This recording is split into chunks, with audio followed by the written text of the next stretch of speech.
Right. Yeah, I just start the rhyme over. I started my life over. Right. You know what I'm saying? Yeah. Now tell us about like when you like after meeting Kane, what was like after meeting Biz, what was the next step in terms of like getting closer to this industry, man? Well, when I met Biz, like what he was trying to do was really get us to open up at parties for other artists.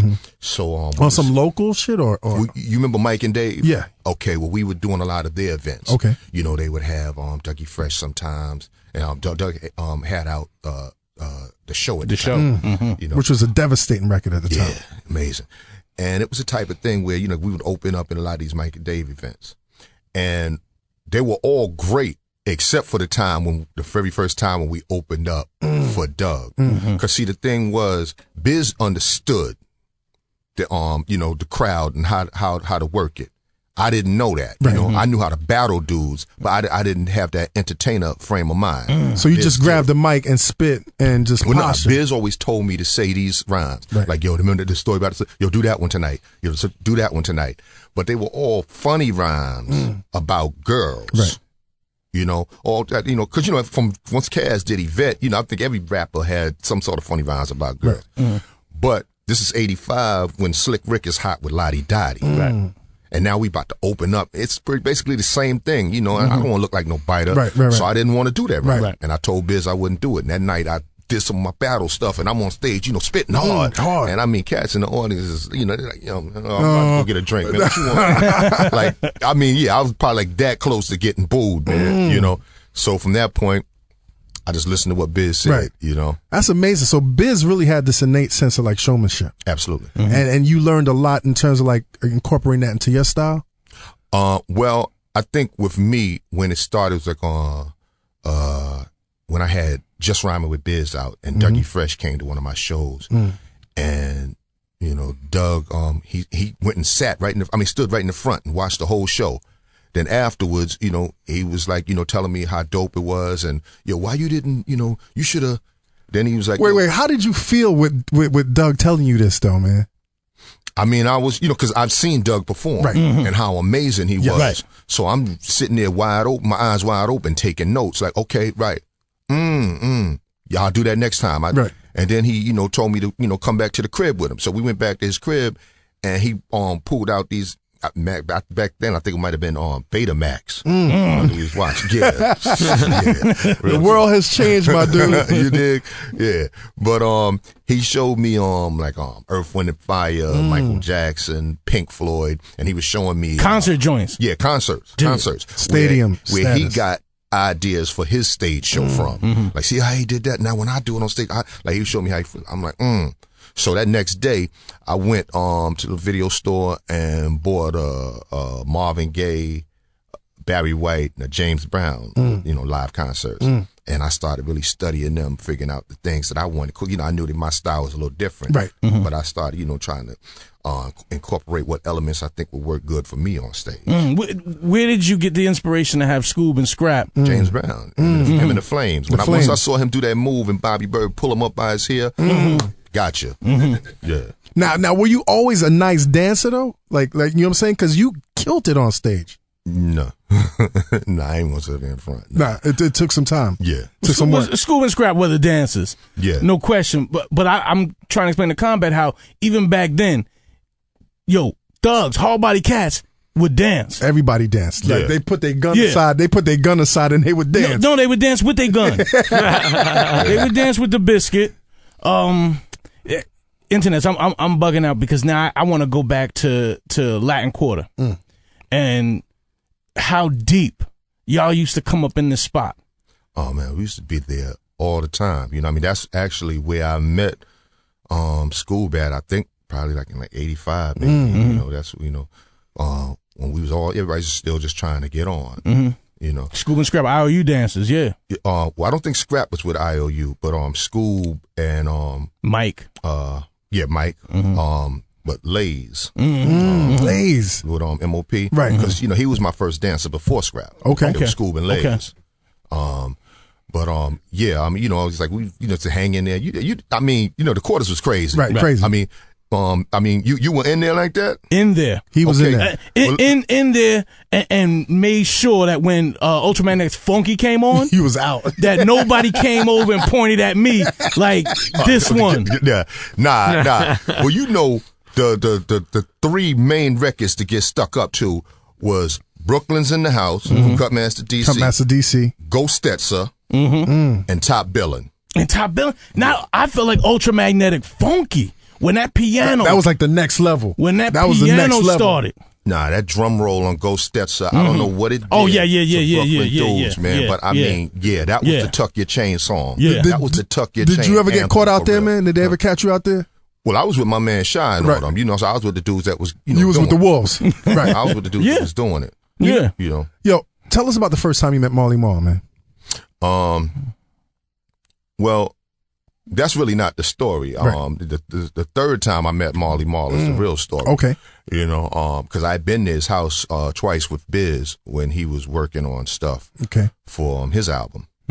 And, you know, this one particular day, it's like, you know, Biz stayed at my crib and went and bought this song, then said he was going to downstairs to go buy another record. I'm like, man, I'm going to school, man.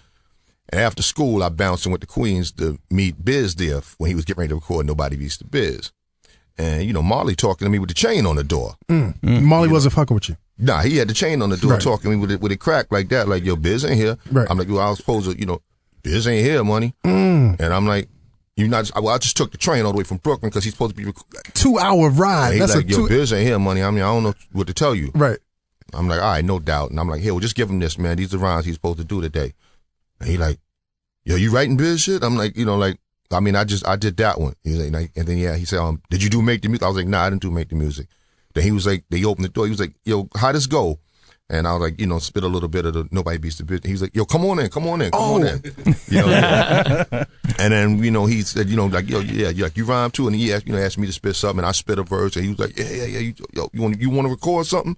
And I believe that day we did I'll Take You There.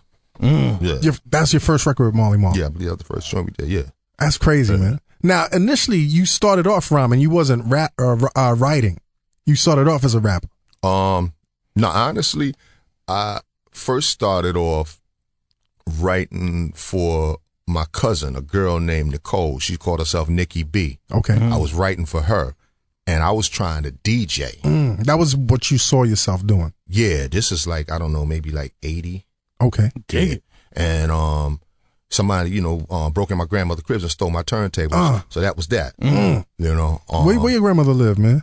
My grandmother, she used to live right across the street from the Albee Square Mall. Okay. Yeah. Yeah, they broke in her crib and stole. On Duffield? Nah, right on the street that's called Albee Square. That street where them parking lots are. Yeah. Right there. Them buildings right there? Yeah, exactly. Yeah. Dig it. Yep. She used to live Duffield's around So- the corner. Duffield, that's Bridge or something. What's that? Albee Square, and I believe that's Willoughby. I think that's Willoughby. Okay. So that killed your DJ career. Yeah, that killed the DJ. So then you started focusing on the writing. yeah, once I heard my cousin rhyming, then I wanted to do what he was doing. Right. Yeah. All right. Now, tell us about the writing relationship you had with Biz, because my impression is that you did all of his writing. Well, I wrote a whole lot of stuff for Biz Right. during that first album. You know, it's like really it was Biz ideas. You know what I'm saying? Right. It'd be the type of thing where Biz is like, yo, I want to do this song called Picking Boogers. And, you know, talk about, you know, just anything about, you know, picking boogers, and somewhere in there. And what are you thinking when he's telling you this? I'm thinking he's losing his mind, but, you know, that's Biz. You know? Right. But he's like, somewhere in the song, I just want you to put this in there. Hey, Mom, what's for dinner? Go up your nose And pick a winner. Yeah.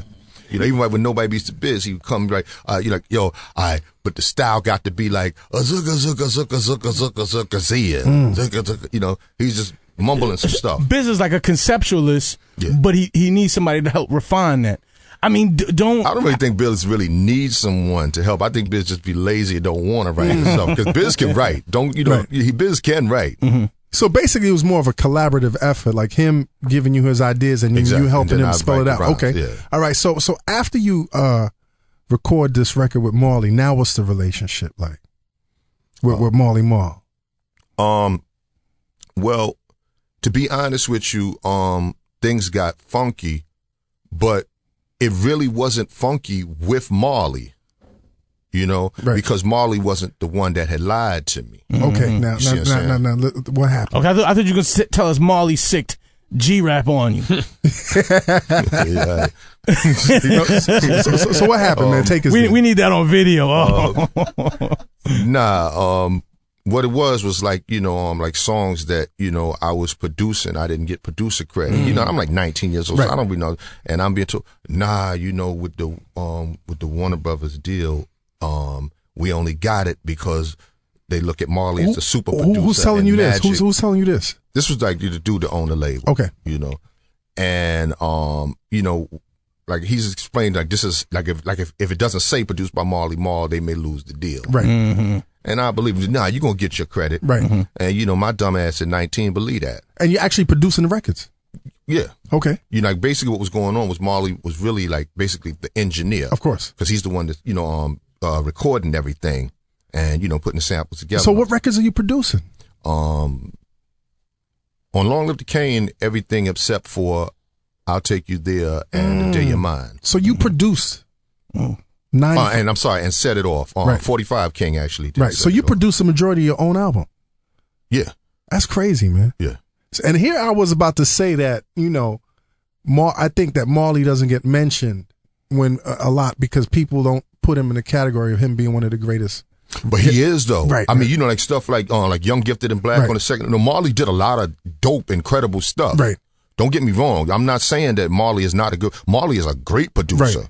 You know, And I think he deserves to be one like mentioned with the Dre's and the whole nine. Because so many people copied and emulated his style. And he changed the game. Yep.